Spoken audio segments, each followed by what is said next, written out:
as usual, Trump prematurely ejaculated his joy at being a shoo-in for the Nobel Peace Prize because he'd brought peace to the Holy Land, which has been, he said, at war with each other for thousands of years. History is not his strong point, neither is geography. But the story was Trump had done it. He'd brought peace to the Holy Land. Well, he hasn't.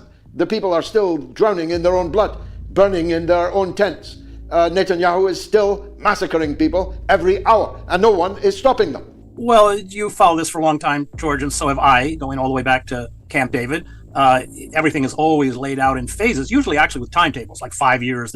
Now, Israel never abides by those timetables. But this plan is just risible, laughable. It's so ridiculous and just violates one kind of international law after another. There are no timetables. Everything's amorphous. Of course, Israel, there may be a pause. There may be a release of the remaining Israeli hostages and some of those Palestinians who are being held, often without charges, including women and children, in Israeli prisons, many of whom have been held for decades. But if you read through the plan, it doesn't provide any process of self-determination, of representative government. There's, resurrecting Tony Blair, creating this quote-unquote board of peace, so there's no reputable outside authority like the UN. It's the replacement of Israeli occupation with an international stabilization force. I'm quoting from the document. It allows Israel to maintain a security perimeter inside Gaza's borders. It demilitarizes Hamas.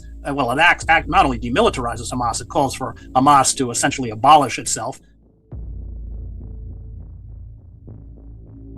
There's, again, that fragmentation of Palestinian authority, the absence of any kind of reparations for the wholesale destruction of Gaza by Israel, no accountability, of course, for the Israeli war crimes, no call for the dismantling of illegal settlements in the West Bank or the establishment of recognized borders under the UN, the right of return. So it's an incredibly porous, empty, hastily written document, but it's really designed. And the funny part is, of course, Netanyahu immediately made amendments to it after it was put out by the Trump White House. But we've seen this pattern, whether it's Camp David, whether it's Oslo, whether it's all the ceasefire agreements in Gaza. Israel gets what it wants initially and then ignores the agreements.